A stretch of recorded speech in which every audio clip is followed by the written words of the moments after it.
Greetings, everyone. This is your boy Gerard, editor-in-chief of Filipino Soul Magazine, aka S.G.I.B magazine. That stands for Soldiers Got Intentions. Believe that, because everyone should be soldiering for something: a dream, a goal, an idea, a train of thought, something. S.G.I.B, hip hop, urban, raw, the truth, a photographer's magazine. Hip hop because it recognizes the dominating force in music since 1998. And I know that year specifically because that was my last year in prison and I was reading everything that came in, and I had just read that country and western was just beat out by hip hop, which was at that time the most popular genre in the country. Urban because it's another product manifested from the streets. There's no big corporations, there's no big bucks or anything like that filtering into my publication, just you and me. Raw because what you see is what you get virtually. There's no second takes, there's no airbrushing, other than what little stuff I can do in a Photoshop. That's virtually it.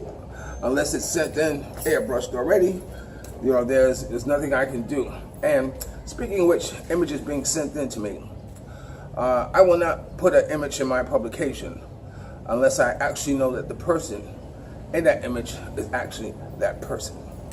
Okay, when I first started putting a website, when I got to Long Island, and I wanted to build a website, I saw these advertisements for, website builders. So I contacted one, he came over, he showed me what websites were like and all that stuff, and I told him I wanted one for my photography and all that. And so during the midst of the conversation, I said, "Do you have a website?" He says, "Yes." So I said, "Well, what do you sell?" He says, "Well, I sell women's lingerie and women's apparel." I said, "Can I see it?" He said, "Yeah." So he pulled up this website and all of these gorgeous women in lingerie and apparel and everything. And I said, "Wow." I said, "Did you take these pictures?" He says, "No, I got them off the internet." So right then and there, I said, "You know what? No, thank you." I said, "No." I said, I think I'm going to pass on having someone build my website, because it taught me at that instant that people can just take images off the internet whenever they want to.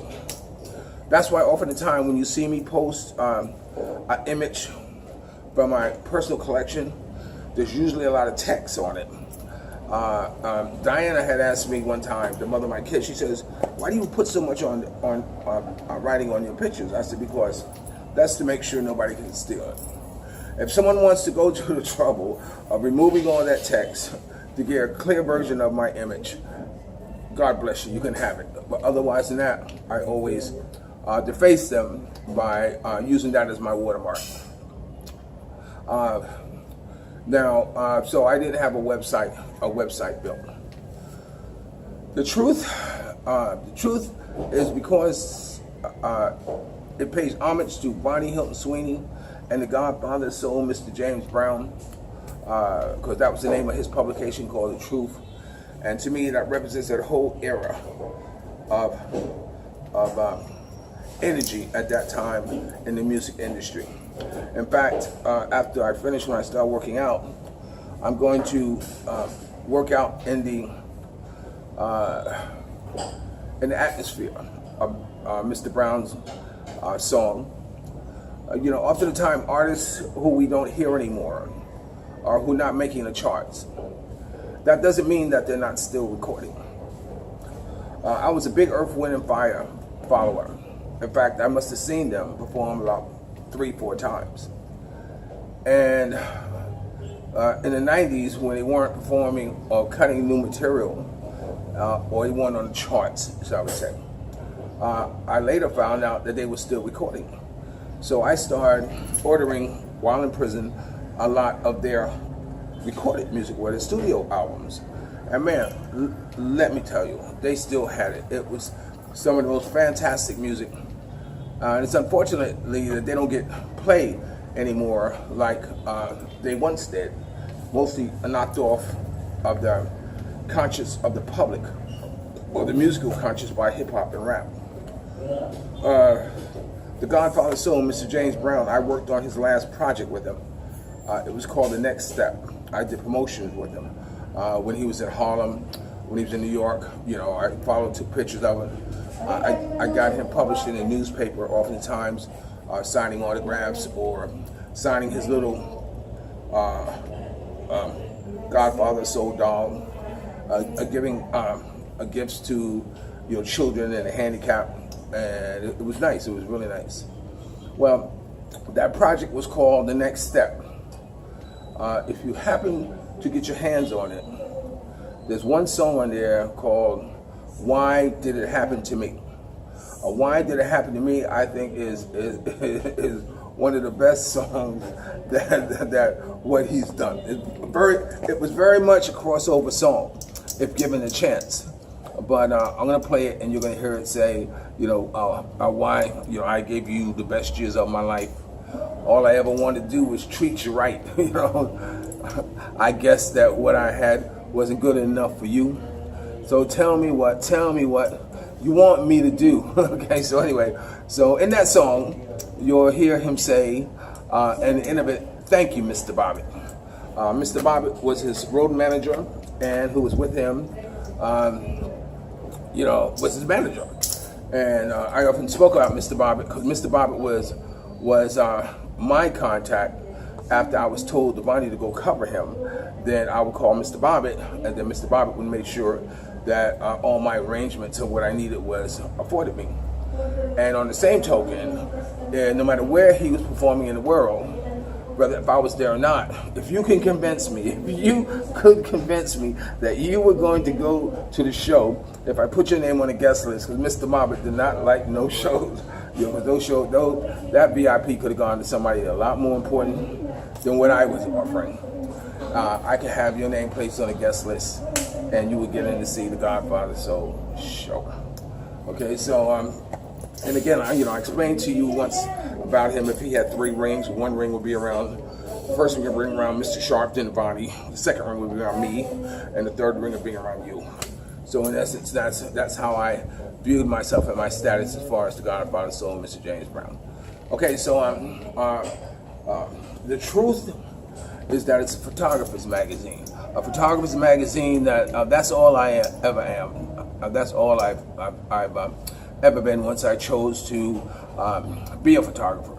I was working on Ford assembly line, and I looked up and down the line, and zap, zap, zap, zap. And I worked utility. Utility was a job in a plant that whereas I was giving a section, my section was trim.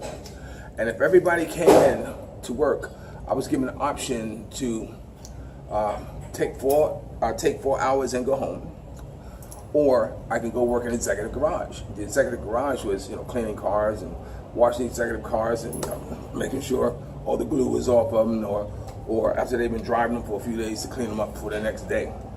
So not really wanting to work at all, I often took the 4 hours and went home. A lot of people in my section didn't take too kindly of my ability to be able to work good, fast with my hands and learn their job and hold the line, because often the time they were often complaining about that there was too much work on the line, because every now and then they come and say, okay, now you snap this too. And damn, I'm doing this, and I gotta snap that too. They say, well, look, Gerard's able to do it. He's only been there a couple of hours. So, it was kind of upsetting that I was able to do it to a lot of the people who were there.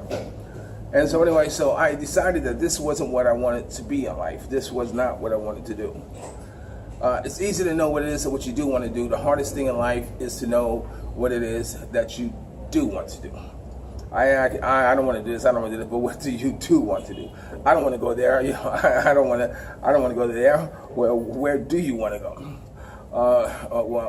It's like you're always doing something. Okay, but what is it that you want to do? And you often find out that people are often stuck, not being able to tell you what it is that what they want to be and what they want to do. So I knew I wanted to be in entertainment business from a lot of the exposures that I've gotten in my childhood through my mother, going to that at the time, or I have, just go back and listen to it. But I could not. Let me tell you a story. This is a story that always stayed on my mind, that I never got a chance to really tell you. You know, my brother and I, you know, my mother used to take us into the after-hour clubs, you know, when they were underground, when the homosexual scene was not yet come to acknowledging of itself. Let's say it like that. And a lot of the movie directors, a lot of the playwrights, a lot of the directors, period, and actors and personnel who were gay often would have my mother come with them when they were doing an opening or making an appearance somewhere around the tri-state area or wherever. Often the time, she would be in the papers on the arms of whoever it is as one of the best dressed couples and what have you. So it was kind of exciting, you know, to always seeing your mother in the paper like that. And of course, we had our own guests to come by. We had Quentin, who was on Dark Shadows. You might remember him. He was the actor who had the sideburns. You know, his name was Jimmy, played the ghost. And he used to come over for 3 or 4 days and eat my mother's leftovers because he loved the cooking. And you can literally watch him get bigger and bigger on the show. And it was from my mother's cooking. And we had Sly and the Family Stones, the manager, give us a Christmas present one year. Don Ross was in it, came by one time, you know. So my mother was very known. If a club was happening and if the hostess wasn't Duchess, well then chances are you're in the wrong place because you wanted to be what she was. So anyway, so my mother had a friend. His name is Terry Lomax. I'll never forget Terry. Terry was a short guy. He was an actor. He was British. He had this deep accent that he spoke. And we went over his apartment. Before I tell you about him, my mother would take us to some of their, at that time they drank. They drank a lot, you know, pills or whatever. But alcohol was always around. And she took us once to the creator of the Pillsbury Doughboy. So we were in his workshop looking at the creator of the Pillsbury Doughboy, you know, looking at all the different claymations that he was creating and what have you. That was exciting. But she took us to Terry Lomax's apartment. Terry Lomax lived on, I think, 72nd Street and Broadway, right there where that little Mecca crossroads came to. And he lived in a penthouse. And we were up in his house, and he was drunk. Everybody was drunk, you know. And he said, "Gerard, come here." So I came. And he had this picture, a collage, maybe that's why I like collages. He had this collage on the wall, and on the wall there was a whole bunch of clown, you know, a whole bunch of faces and things of that nature, all thrown in there together and all that stuff. And so he stood me in the picture, and he says, "What do you see?" So I looked at the picture, and I looked, and an image I saw that was beyond the image, that what was obvious, and I saw an outline of a clown crying. And so I said, "I see a clown crying." And he turned to me, and he said, "You are the only person who has ever seen that." He said, "You are special." It was the first time in my life I ever got any positiveness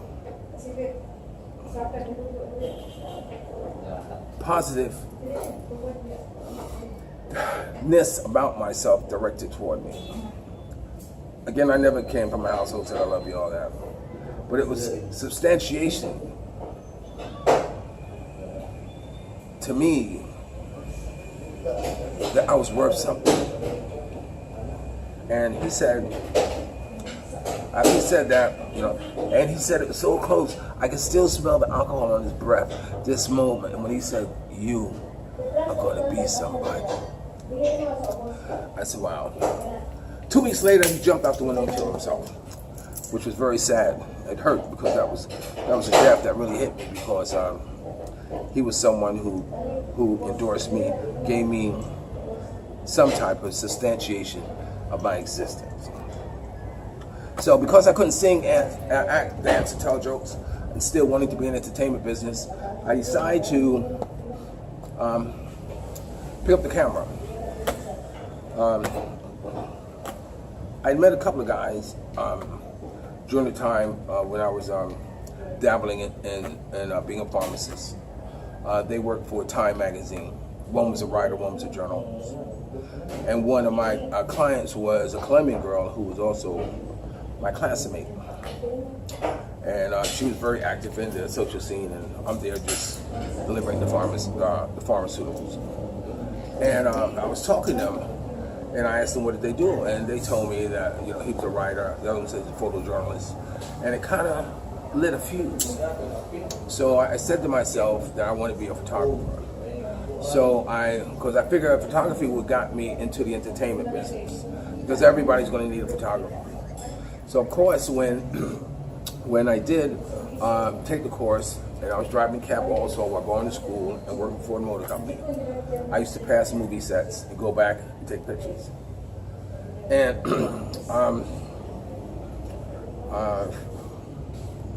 to make a long story short, I got a picture. I bypassed security at the Port Authority and ran into Richard Burton and Tatum O'Neal filming The Circle of Fear. So I ended up right in front of Mr. Burton. I said, Mr. Burton, can I take your picture? And he said, yes. So I took his picture. I asked Tatum to look toward the camera, and she was like, being Miss Snot. She wouldn't turn. But the picture ended up, I was so nervous that it came out blurred, but it ended up being in the New York Post. And when I saw my picture on the New York Post, photos by, I think I used my other name or something like that, I said, this is what I wanted to do. And so that's what started me on my journey as a photographer. So remember, if you don't know what it is that you want to do in life, I think your first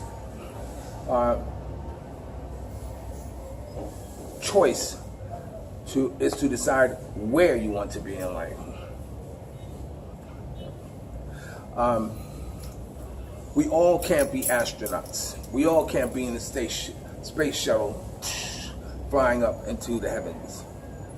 But if you want to be around spaceships and astronauts, then look around that field and find a job that will put you there.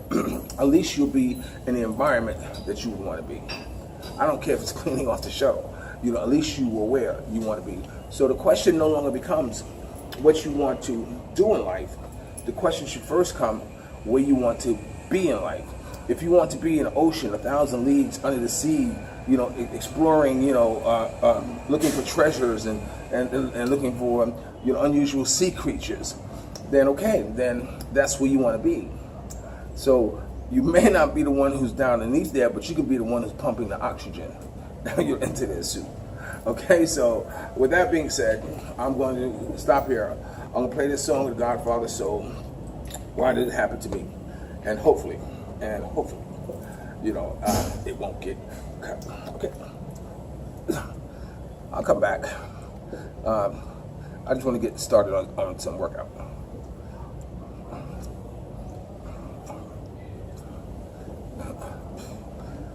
So this is why this happened to me.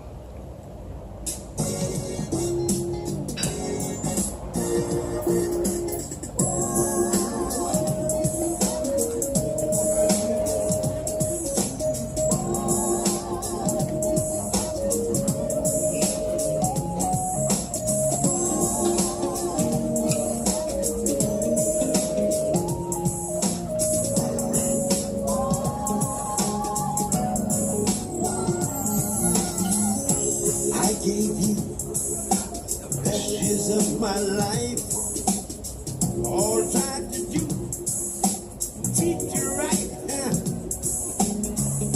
I guess that just wasn't good enough for you. Now tell me what you want me to do. Tell me why. Tell me why.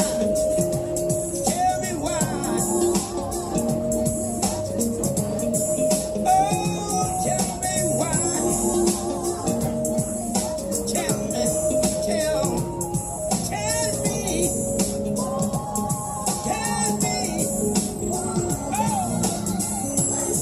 Don't want me no more than say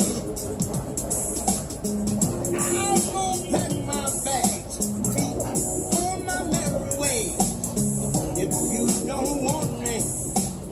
than I do for you. And the feeling that we once had, now just live. Tell me why. Tell me why. Tell me why. Tell me. Tell me why. Tell me why. Tell me why.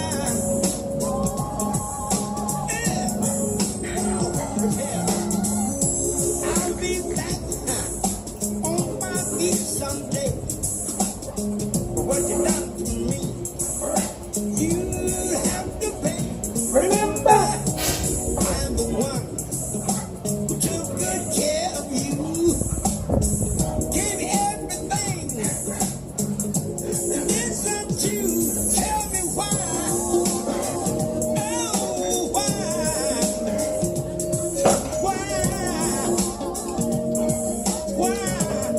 hey, why,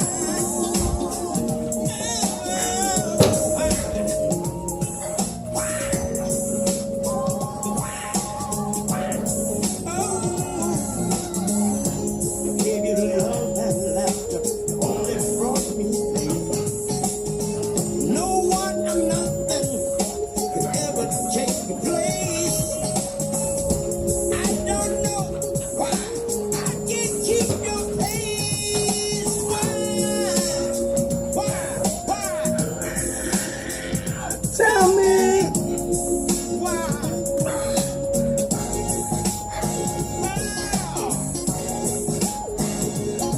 Come on. I want it. Tell me why. Tell me.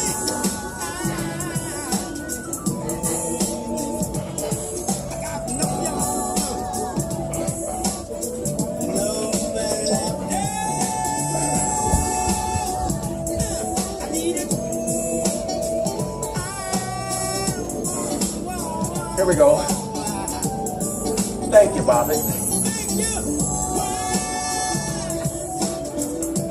Thank you for the message.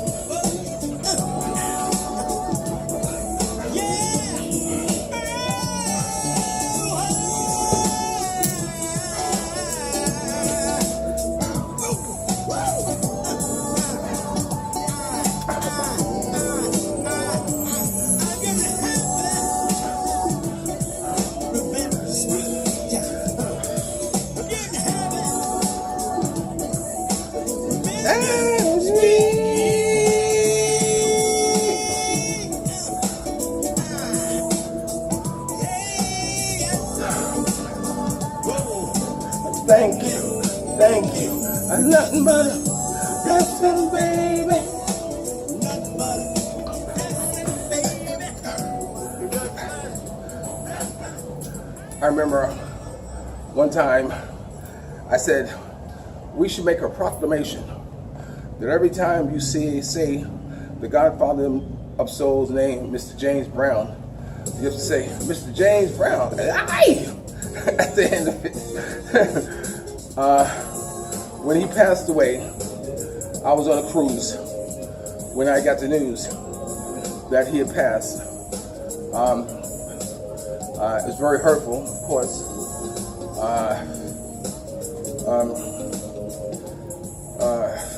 During the promotion of this album, this project, I had a big canvas of Danny Ray. Danny Ray is the guy who always puts the cloak over his back. If you never knew his name, and now you know his name now, Mr. Danny Ray. And I did a nice canvas, and I presented him with it. I had two. I gave him one, and I had one signed, one for me. So, of course, when Mr. Brown passed away, I contacted Mr. Bobbit and said, Mr. Bobbit, I have this canvas here. I want to send it to you. He says, well, how much do you want for it? And like I said, the same thing to Marilyn McCool and Billy Davis Jr. when I gave them work, well, how much you want for them? I said, look, Just send me the cost of a damn good meal. That's all. What can I say? Because I know you got to be eating good. So maybe for one night, send me the money so I can eat good. But unfortunately, it's sad to say that I never got a response or any type of donation from Mr. Bobbit, nor Marilyn McCool and Billy Davis Jr. It was funny because when I was in Las Vegas, I was backstage with them, and I was showing them the picture, and Marilyn says, "Oh, I have this picture." I wanted to say, "Yeah, you still owe me for it." But you know, I couldn't bring myself to telling her and Billy that you know, yeah, you guys never paid me for the picture. Remember, I gave you the picture. I put it in Billy's hand and said, "Look, Billy," I said, "just send me the cost of a good meal." Yeah. One of those things. So it's funny, you know.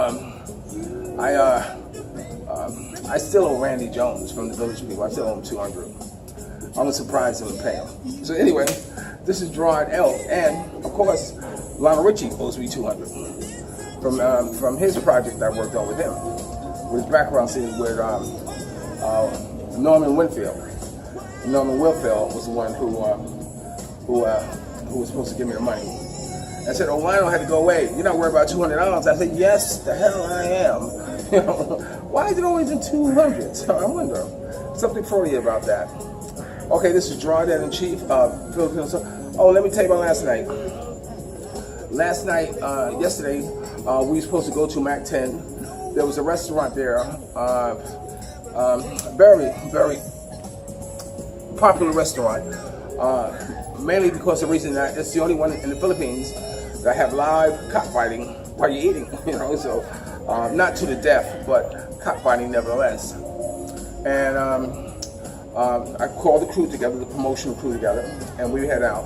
And just at the last minute, he said he wasn't going to be there to still come. And I said, "No, I'm not going to go there and deal with somebody else's mentality, you know, or someone else's, you know, wanting to be the chief type of thing like this, or someone who couldn't make decisions, or had the